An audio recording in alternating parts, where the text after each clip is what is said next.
잠깐만요. 아이 나도 이거 해줘.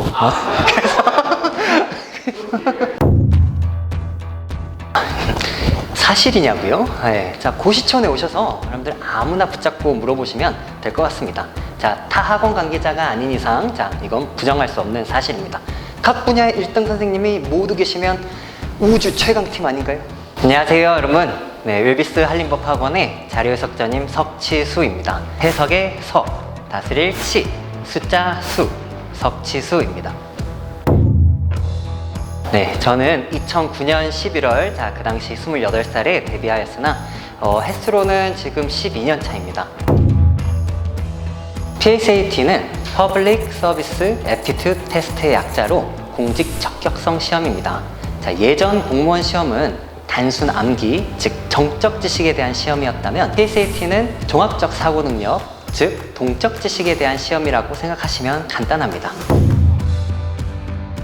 자료 해석은 자료를 수집하고 분석하며 이를 정리하고 결과로부터 정보를 추론해낼 수 있는 능력을 측정합니다. 자, 뭐 간단하게 정리를 하면 표를 읽고 그냥 해석하는 이제 그런 과목입니다.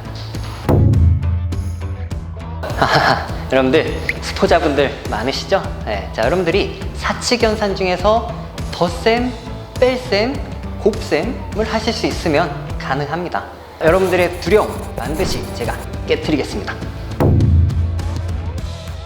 독학이 가능할 수도 있죠. 하지만 시간이 오래 걸릴 것이고, 시간은 지나가면 돌아오지 않습니다. 자, 여러분들 절대평가가 아닌 상대평가인 시험에서 가장 중요한 건 뭘까요? 대부분의 사람들은 이에 해당하지 않습니다. 자, 여러분들 PSAT 시험을 잘 보기 위해서는 PSAT에서 요구하는 사고방식을 자연스럽게 체화해야 합니다.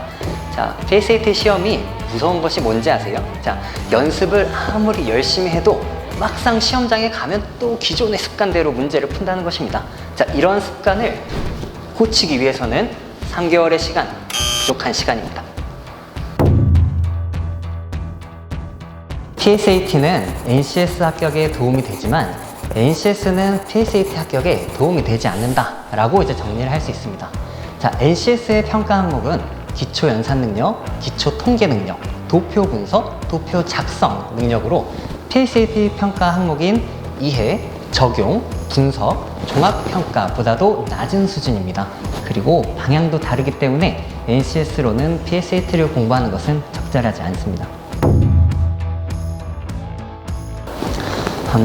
자, 여러분들이 가장 힘들어하는 것들은 이제 표에 대한 어떤 공포, 거부감 이런 것들입니다. 자, 그렇기 때문에 중앙행정기관 사이트를 많이 들어가 보는 것이 좋을 거라 생각합니다. 자, 그래서 거기 나오는 자, 보도자료들 자주 읽어보시고, 자, 하지만 그것보다 훨씬 더 중요한 거는 자, 여러분들 계산 연습입니다. 계산 연습. 자, 그리고 민간영역자 기출을 한번 풀어보시고요. 아주 혹시 여러분들이 조금 더 오곡공채를 풀어보고 싶다. 자, 그렇다면 제가 추천드리는 연도는 다음에 4개년입니다.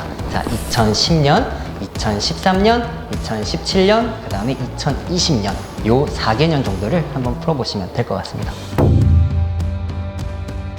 일단 자, 서점에서 그 연산 연습 책들을 이렇게 또 구매하시거나 아니면 암산 관련한 책들 또는 뭐 비타민, 자, 뭐 이런 것들이 있고요. 그 다음에 이제 재교재로 이렇게 말씀을 드리자면 석치수에 합격하는 계산훈련, 자, 뭐 이런 것들을 이용하시면 됩니다. 자, 너무 처음 시작부터 빡빡하게 이렇게 하려고 하지 말고, 자, 일단 여러분들 서점에 가셔서 자기가 가장 마음에 드는 교재를 딱 하나 고르셔서 시작하시면 됩니다. 자, 그리고 여러분들 그 계산 연습을 하실 때에는 가장 중요한 거는 다른 것 같아요. 제가 이제 학생들을 많이 이렇게 만나보면 이런 실패하는 것들에 대한 굉장히 두려움이 있습니다. 자, 여러분들 계산을 지금 잘 할 수 없죠? 자, 그렇다면 어떻게 해야 돼요? 많이 써보셔야 됩니다. 맞죠? 자, 굉장히 많은 시도를 해보고, 자, 일단 여러분들 많이 써보시면 나중에 암산도 자연스럽게 될 겁니다. 자, 그리고 가장 중요한 건 이거예요. 자, 어떤 매일 꾸준하게 계산 연습을 하는 것보다는 일단 집중적으로 이렇게 해서 3일에서 7일 동안 계산 연습을 하는 것이 더 추천드립니다. 자, 어떤 느낌이냐면 여러분들 어릴 때 그 학습지 같은 걸 이렇게 밀려보신 적 있죠? 자, 그거를 한 1년치를 내가 밀렸는데 지금 바로 한다. 이 정도 느낌으로 들어오시면 될 것 같습니다. 기초 수학이 매우 모자라다라고 이제 생각이 들면, 자, 여러분들 이거는 부끄러운 일이 아니에요. 자, 중학교의 1학년 또는 2학년 1학기의 수학 문제집을 한번 풀어보도록 합니다. 네, 자, 그런 말 많이 들었죠? 사실 저도 여러분들 그 소문이 이렇게 무서운 그런 소문 제가 알고 있습니다. 처음에 강의할 때 전부 다 저처럼 이렇게 생각하는 줄 알고 굉장히 강의를 단순하게 했습니다. 이게 맞죠? 이게 맞죠? 당연하죠? 약간 이런 식이었는데, 자, 이제 여러분들이랑 같이 제가 스터디도 하고 계속 연구하고 학생들이 무엇을 모르는지를 이렇게 알기 위해서 저도 이렇게 많이 질문을 합니다. 이제 그러면서 지금 제가 무려 지금 12년 차입니다. 자, 여러분들 지금은 현재 굉장히 친절합니다. 가장 중요한 것은 실력입니다. 그리고 시험에 대한 자신감. 여러분들이 올바른 방향으로 올바르게 공부한다면 실력과 자신감 모두 잡을 수 있을 것입니다. 저는 수강생이 굉장히 많다 보니까 기억에 남는 학생들도 많습니다.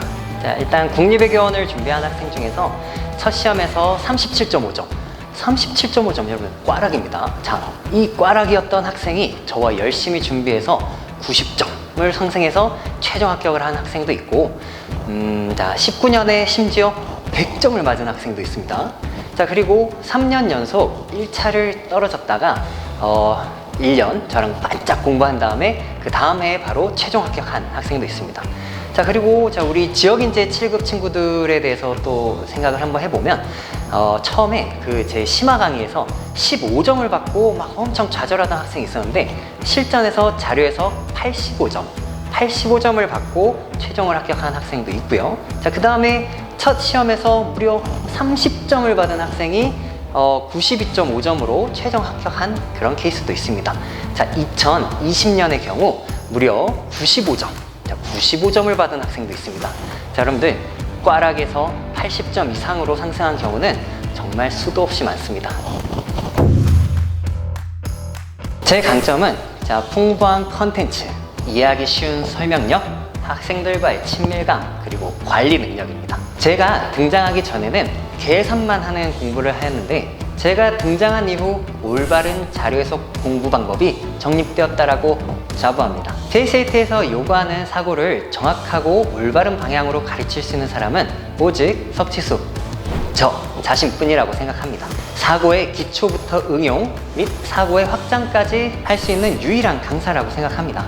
자, 끊임없는 연구로 신유형을 개발하고 있고 제가 개발한 신유형은 얼마 지나지 않아 실제 시험에 등장합니다. 자료 해석에서는 소재만 적중하는 것은 의미가 없고 문제를 해결하는 사고방식을 적중해야 됩니다. 그것이 저의 가장 큰 장점입니다. 여러분, 미래를 위해 공부하고 있지만 많이 불안하시죠? 이런 말이 있습니다. 자, 불안 없이는 성장도 없다. 하지만 여러분, 과도한 불안은 자신을 망칩니다. 자, 5급 공채에서 검증된 자료 해석의 올바른 사고, 저 석치수와 함께 하시면 됩니다. 제가 항상 외치는 캐치프레이즈가 있는데 알려드리겠습니다. 자료 해석으로 합격. 자, 한번 같이 해볼까요? 자료 해석으로 합격! 자, 저는 카이스트 항공우주학과를 나왔습니다. 자, 혹시 아실지 모르겠는데 MBC 신입사원의 오승훈 아나운서 제 동기입니다. 그리고 동아리는 이박터라는 연극 동아리를 했습니다. 대학 다닐 때 공연은 무려 8번이나 하였고요. 제가 카이스트 동아리연합회 예술분과장을 맡기도 했습니다. 네, 사랑하는 아내와 아들이 셋 있습니다. 제 아내는 애국자입니다. 여러분들도 나중에 애기 많이 낳으세요. LA 갈비, 햄버거, 피자, 좋아하는 음식이요? 네, 싫어하는 게 없습니다. 가족들이랑 노는 것과 그다음 노래 듣는 거, 부르는 거, 걷기, 볼링, 제일 좋아하는 취미는 사실 수다 떨기입니다. 발 사이즈요? 네, 발 사이즈는 280mm입니다. 네. ESTP입니다. 자, 모험을 즐기는 사업가로 표현하던데 공감합니다. 자, 시험 공부도 모험을 즐기듯이 하면 더 재밌지 않을까요? 네, 저 ESTP는 강사라는 직업에도 적합한 성격인 것 같습니다. 제가 며칠 전에 인터넷에서 본 글이 있는데 ESTP 유형이 절대 하지 않을 말이 그거 못하겠는데요? 라고 하였습니다. 정말 공감합니다. 여러분들 혹시 ESTP에서 가장 유명한 사람 아세요? 트럼프 대통령입니다.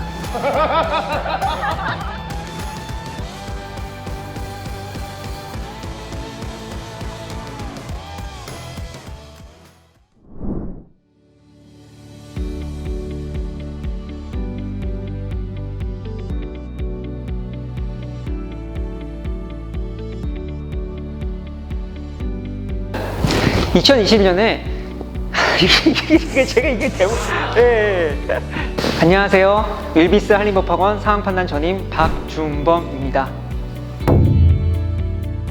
저는 2007년 9월에 데뷔를 했고요. 어느덧 14년 차가 되었습니다. 상황판단 강사 중에 가장 오래 강의를 했고 그만큼 노련하다고 자부합니다. 상황판단 과목이라는 이름 자체가 상황을 판단한다는 매우 추상적인 과목명을 갖고 있는데요. 그렇기 때문에 기출문제를 통해서 과목의 속성을 파악해야 하고요. 독해력, 계산력, 사고력, 문제해결력 등 PSAT 3과목 중에서 가장 종합적인 능력을 파악하는 과목으로 이해할 수 있습니다. 과거 5급 공채 PSAT 기출문제를 보면 일치부합형, 법률형, 수리계산형, 퀴즈형 이렇게 4가지로 구성되어 있는데요. 19년 이후부터는 최근에 기출문제를 살펴보면 법률형, 수리계산형, 퀴즈형 3가지 모습으로 나타나고 있고 예시문항을 통해 본 7급 PSAT 상황판단에서도 법률형, 수리계산형, 퀴즈형 이렇게 3가지로 예상이 됩니다. 처음부터 잘하는 학생들이 있긴 있습니다. 하지만 그런 학생들은 아주 극소수에 불과하고 그런 학생들이 합격자 모두를 채우는 것은 결코 아닙니다. 5급 공채 PSAT에서도 컷 주변에 매우 많은 학생들이 몰려 있고요. 그거는 통계로도 이미 확인되고 있습니다. 처음 도입 당시에 커트라인은 60점 중후반이었는데요. 그러나 17년 재경직 같은 경우에는 무려 84.2점이 컷라인으로 나타났고 타고난 거라서 만약에 올릴 수 없다면 이는 말이 안 되겠죠.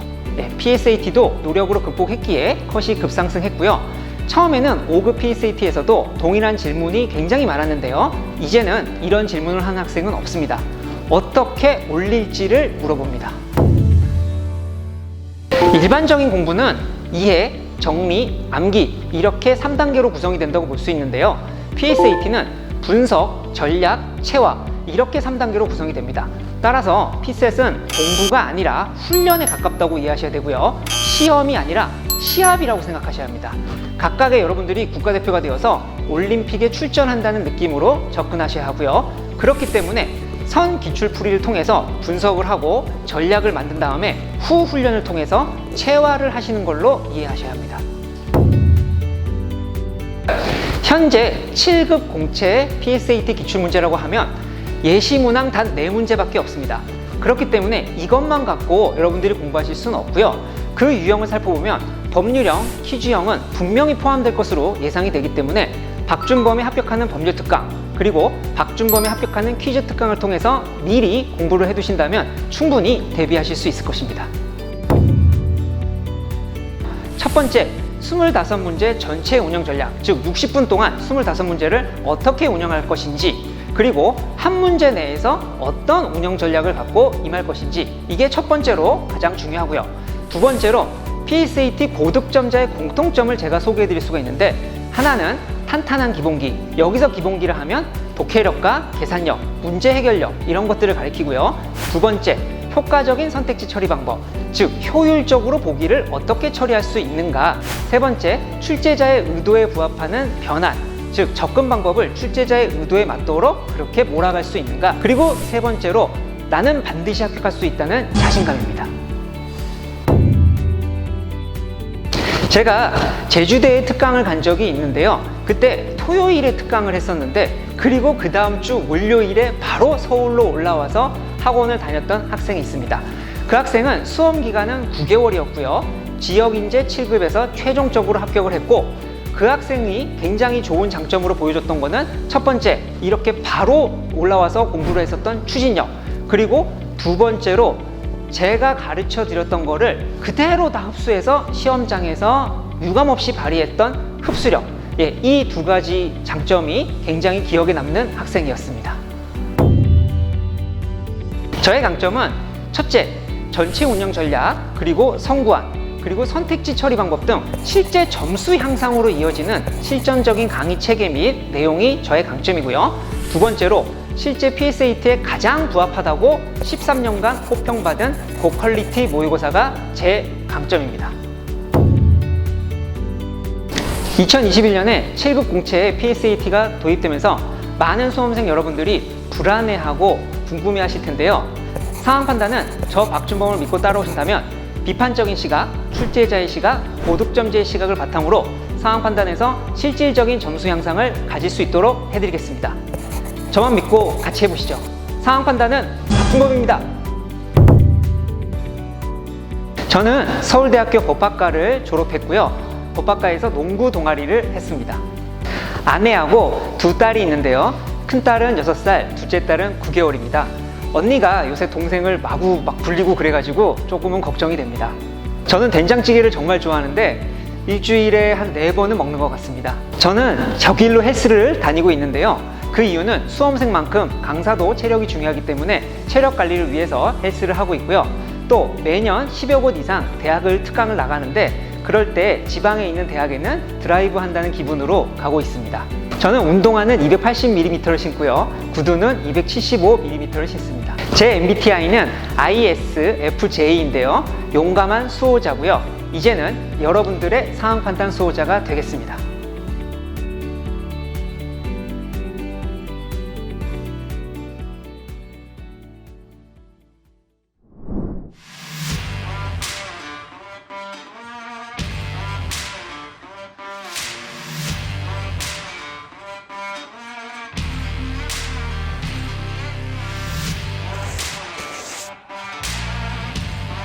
저는 윌비스 한림법학원에서 언어논리 강의를 담당하고 있는 이나우입니다.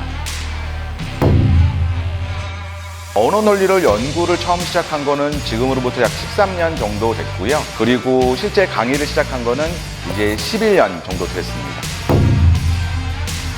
네, 피셋은 기본적으로 공직자의 어떤 선발을 위해서 도입된 시험이고요.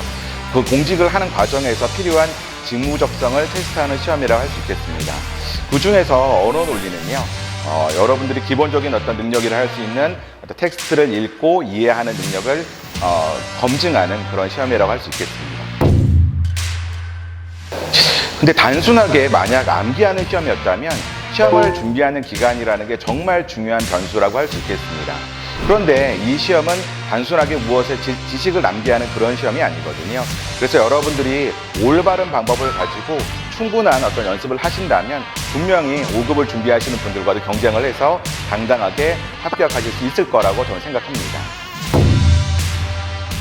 7급 국어 시험은 기본적으로 어떤 읽기에 대한 부분 좀 들어가 있고요. 그리고 문학에 대한 소양도 여러분들이 좀 이렇게 가지고 있어야 되고, 또한 올바른 우리말의 활용이라는 부분도 테스트의 영역에 들어가 있습니다. 그런데 사실상 공직자로서 갖춰야 될 소양은 이 이상이 되어야 할 겁니다. 언어 논리는 그런 부분에서 단순하게 텍스트를 읽고 이해하는 것을 넘어서 그것을 가지고 올바른 판단을 하고 또한 그걸 활용해서 어떤 구체적인 결론을 내는 것까지 검증하는 시험이라고 할 수 있겠습니다.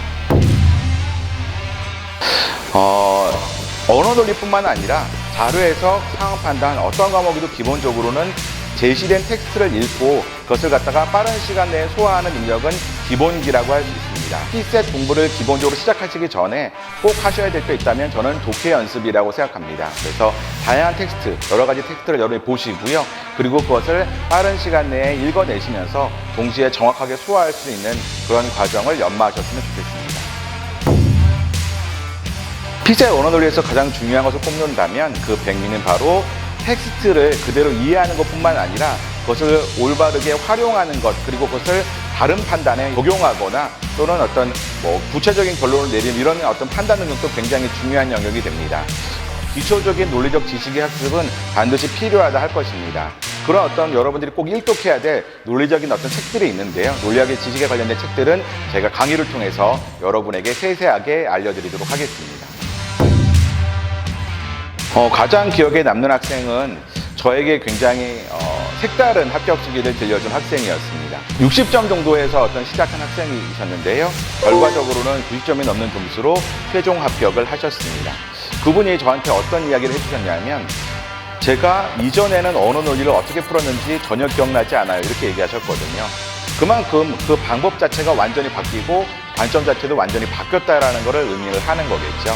그래서 여러분에게 제가 말씀드릴 수 있는 것은 저는 제가 강의를 할 때 여러분에게 분명히 다른 관점, 다른 방법을 보여드릴 겁니다. 저는 단순하게 기출문제를 풀이하는 강의를 지향하지 않습니다. 그러니까 제 강의를 들어보시면 저는 이전과는 전혀 다른 어떤 학습법이라든지 또한 언어 논리를 보는 올바른 관점을 여러분에게 분명히 알려드릴 거예요.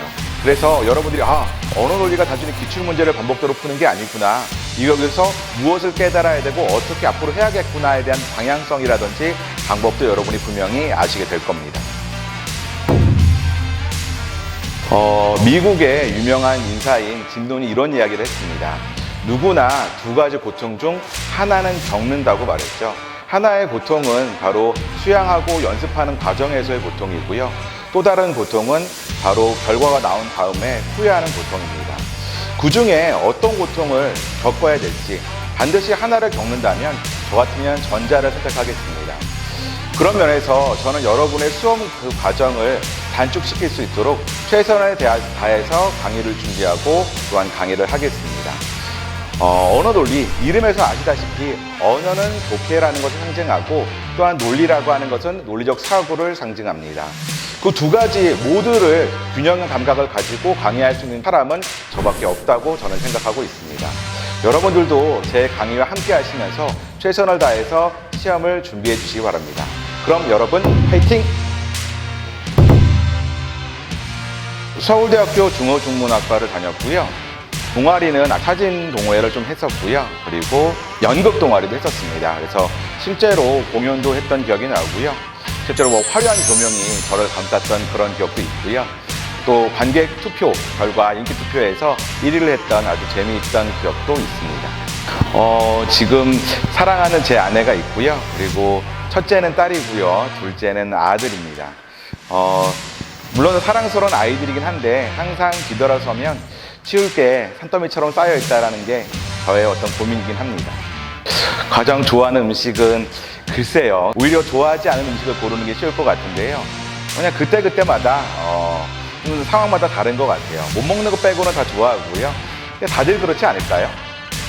취미는 사진 찍는 걸 정말 좋아합니다. 그래서 좀 이렇게 마음이 좀 답답하고 좀 뭔가 해결하고 싶고 또 마음을 비우고 싶고 이렇게 그런 느낌이 들 때는 카메라 하나 메고 멀리 떠나서 사진 찍고 돌아오는 거 굉장히 좋아하고요. 또 음악 듣는 것도 굉장히 좋아합니다. 그래서 중학교 때부터 음반을 모으기 시작했는데요. 이제는 방 한쪽 벽면을 가득 채우는 정도가 되었네요. 발 사이즈는 275인데요. 항상 이제 저의 몸을 지탱해 주느라 힘든 발에게 미안한 마음 뿐입니다. 네, 저 MBTI는 INFP입니다. 열정적인 중재자라는 부제가 붙어 있고요. 긍정적인 상황을 만들기 위해서 노력하는 진정한 이상주의자, 이렇게 설명이 되어 있더라고요. 실제로 좀 INFP에 해당되는 어떤 그런 사람들을 찾아보니까요. 대문호인 셰익스피어도 들어있고, 그 다음에 반지의 제왕의 작가인 톨킨도 들어있더라고요. 언어 논리에 좀 어울리는 성격 유형일 것 같아서 저는 마음에 듭니다.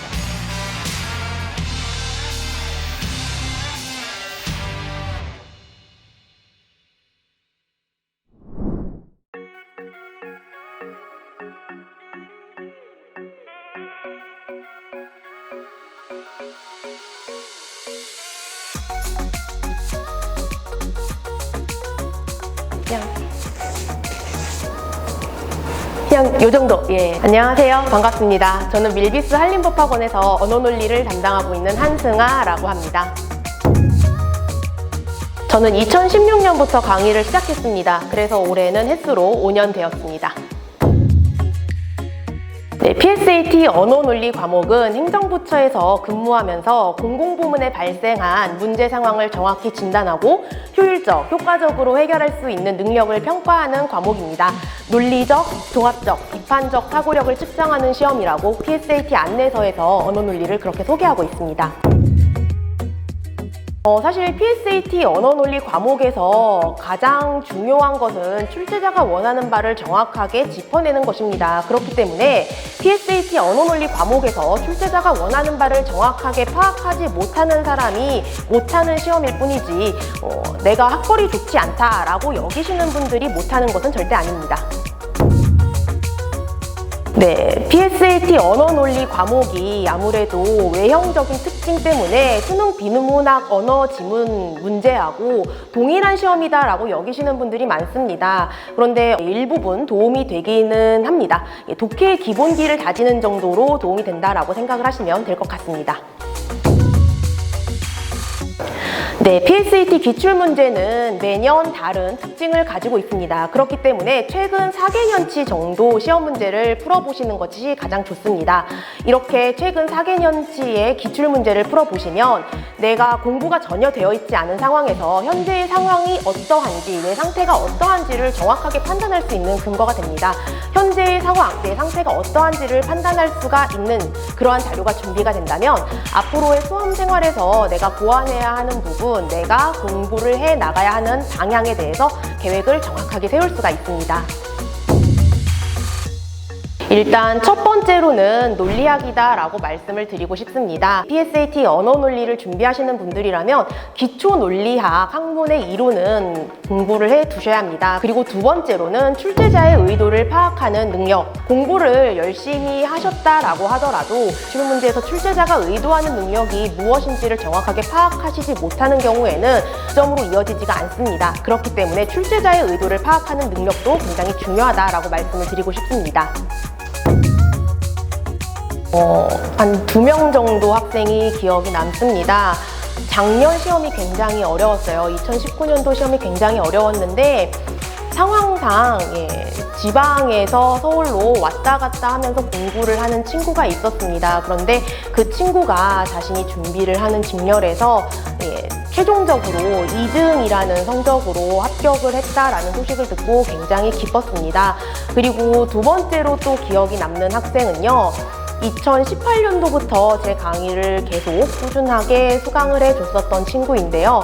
2019년도 시험에서 좀 좋지 않은 그러한 결과를 얻었습니다. 그래서 같이 심기일전해서 2020년 시험을 열심히 준비를 했는데요. 그 친구가 자칭 독해 바보거든요. 그런데 자칭 독해 바보라고 하는 그 친구가 이번 시험에서 20점을 끌어올려서 굉장히 뿌듯하고 보람을 많이 느꼈습니다. 저는 2009년부터 시험을 보기 시작했습니다. 그래서 저 역시도 수험생 출신이라는 점 때문에 평소에 어떻게 대비를 해야 되는지, 그리고 그 대비한 내용을 어떻게 실전 시험장에서 연계를 해서 내가 풀어내야 되는지에 대한 전반적인 수험 적합적인 내용을 다뤄드릴 수가 있습니다. 두 번째는요, 제가 기출문제 유형을 세분화하고 명확하게 구분을 해서 분류를 한다라는 것입니다. 그리고 해당 문제에만 적용이 가능한 사후적인 문제풀이 방법을 지향합니다. 그래서 여러분들께 제가 알려드리는 시험 문제의 분석 방법들을 열심히 연습을 하시고 풀이 방법들을 열심히 연습을 하시면 시험장에 들어가셔서 처음 만나는 새로운 문제를 살펴보셨을 때 무리 없이 잘 해결을 해 나가실 수가 있습니다. 마지막으로는 2017년부터 2020년도까지 출제가 되었었던 5급 공채 언어논리 시험의 출제 경향 예상을 적중했다라는 것입니다. 다른 누구보다도 이 언어논리 시험에 대해서 제가 정확하게 분석을 할 수 있다라고 생각을 하고 있습니다. 그렇기 때문에 제가 제시해드리는 방법대로 열심히 따라오시면 분명 시험에 합격을 하실 수가 있을 거다라고 생각이 됩니다. 단연간 안정적으로 고득점을 유지할 수 있었던 비결, 저 한승아가 여러분과 함께하겠습니다. 저는 중앙대학교에서 심리학을 전공했습니다. 복수 전공이나 부전공은 하지 않았고요. 그리고 동아리는 중앙대학교 유일의 댄스 동아리 댄스포즈 출신입니다. 현재의 서식지 메이트는 남편입니다. 현재 자녀나 반려동물은 없습니다. 네, 저는 먹을 때의 생산성이 가장 떨어진다는 갑각류를 제일 좋아합니다. 요새 게임을 즐겨 하고 있습니다. 제가 요새 많이 하고 있는 게임은 오버워치인데요. 어제도 뚝배기를 여러 개 깨고 왔습니다. 그리고 또 저의 취미는 아무래도 제가 댄스 동아리 출신이다 보니까 가수들의 방송 안무를 보고 제가 그 안무를 카피하는 것, 그게 요새 제 취미입니다. 그래서 뭐 하나 정도만 보여드리자면 그냥 요 정도. 중앙대학교 댄스 동아리는 이 정도는 다 합니다. 네, 제 발 사이즈는 250mm입니다. 제 눈에 제 발이 너무 커서 오리발을 신은 것 같고 그래서 좀 징그러울 때가 있습니다. 저는 학부 때 심리검사 수업을 들은 적이 있습니다. 그래서 MBTI를 그 수업 시간에 배웠기 때문에 오염되어 버려서 MBTI 검사를 해보지 못했습니다.